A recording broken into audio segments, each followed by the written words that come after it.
On ne donne pas à ceux qui n'ont pas.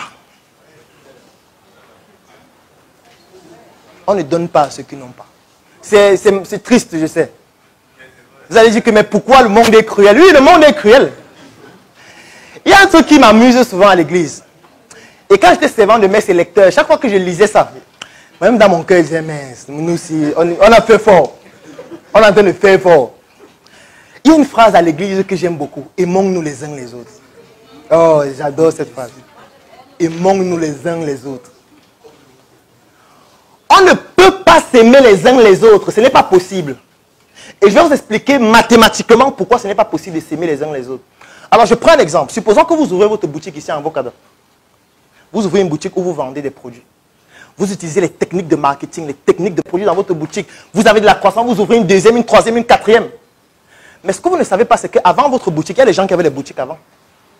Et que votre croissance est en train de faire qu'eux, ils sont en train de disparaître. Et vous voulez qu'eux, ils vous aiment les uns les autres.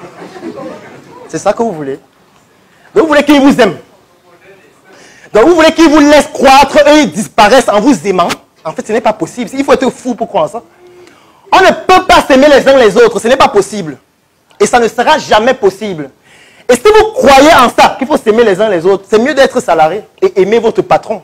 Et aimer ce qu'il vous demande de faire. Et respecter ce qu'il vous demande de faire pour que l'entreprise atteigne les performances et ses objectifs. Mais en entrepreneuriat, on ne peut pas s'aimer. Parce que ce que vous faites gêne forcément quelqu'un si c'est pertinent. Si vous faites quelque chose de pertinent, ça va forcément gêner quelqu'un et il ne peut pas vous aimer. Moi, je prends un exemple. Hier, je donnais une conférence dans une entreprise et il y a un monsieur qui se plaignait que vraiment, est-ce que c'est normal? On a mis sur pied une plantation d'Artemisia et puis les gens sont venus détruire. J'ai dit que pourquoi tu ne veux pas qu'ils détruisent? Pourquoi? Pourquoi tu ne veux pas? Parce que figure-toi que quelqu'un est là, il a sa pharmacie. Il importe les médicaments. Il doit payer d'abord le prix du médicament. Il doit payer pour tout ce qui est transit jusqu'à ce que le médicament arrive. Il doit payer la douane. Il doit faire venir le médicament dans sa pharmacie. Il doit vendre un certain coût pour avoir une certaine rentabilité. Et toi, tu as ton champ. Prends la plante, on boit, ça guérit le palu. Et tu veux qu'ils t'aiment les uns les autres. En fait, c'est que c'est toi qui es con. S'il trouve un moyen même de t'éliminer physiquement, il va le faire. Pourquoi tu veux qu'il t'aime? Pourquoi tu te plains qu'il a détruit ta plantation?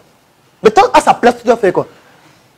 À sa place, non seulement tu vas vouloir détruire la plantation et détruire la personne qui avait la plantation, pour qu'il n'y ait plus jamais de plantation. Donc c'est à toi de réfléchir sur les stratégies que tu vas implémenter pour que dans cette compétition-là, en fait, que tu sortes gagnant. Ne pense pas que les autres vont t'aimer. Et c'est l'un des problèmes qui font en sorte que si tu appliques les disciplines religieuses, en fait, tu ne peux pas entreprendre de façon efficace. Il faut qu'à un certain moment, tu fasses abstention de ça. Et tu agisses comme s'il n'y a pas la religion. Ce n'est pas pour rien qu'on a créé la laïcité après le Moyen-Âge. Parce que les Européens se sont rendus compte que la religion les a retardés pendant trop longtemps. Et qu'est-ce qu'ils ont fait? Ils se sont rendus compte en se déplaçant, notamment lorsqu'il y a eu la découverte de certaines innovations comme le moteur à combustion interne qui permettait de faire un bateau et de se déplacer et d'aller dans d'autres territoires voir ce qui se passe. Ils se sont rendus compte que les Chinois sont plus développés qu'eux, de très loin. Et que les Chinois ont une particularité, c'est qu'ils appliquent une spiritualité dans laquelle on ne croit pas en Dieu. Et qu'est-ce qu'ils ont fait? Quand ils sont rentrés en Europe, ils ont appliqué la laïcité. C'est-à-dire que désormais, la religion est comme une association. On n'utilise plus la religion pour gérer la société. C'est pour ça qu'en Europe, il n'y a pas d'État religieux. On dit que la religion, bon, c'est votre point de vue là-bas. Nous, on fait ce que la politique doit faire. Et c'est la raison pour laquelle, pour casser les Chinois, ils ont fait ce qu'on appelle la guerre de l'opium. C'est-à-dire, on venait droguer les Chinois avec l'alcool, avec la drogue, pour que les Chinois ne se développent plus intellectuellement. C'est pour ça que je ne veux pas qu'on déguste la bière avant que je n'ai fini. Parce que c'est la même chose qu'on appliquait en Afrique. Les Occidentaux, quand ils sont arrivés en Afrique, les premières industries étaient les industries brassécoles. Ce n'est pas pour rien. Parce qu'ils ont testé ça en Chine, ça a fonctionné. C'est pour ça qu'ils répliquent ça ici. Et c'est en train de fonctionner. La preuve, c'est que le premier recruteur après l'État aujourd'hui, c'est l'industrie brassécole, qui détient 20% du PIB du Cameroun, 2019. Donc aujourd'hui, l'économie est détenue par la bière, à 20%. Et vous ne voulez pas que dans cette bière-là, nous on produise aussi notre bière. Si les gens veulent se saouler, c'est mieux que c'est notre bière qu'ils boivent. C'est mieux comme ça. C'est mieux.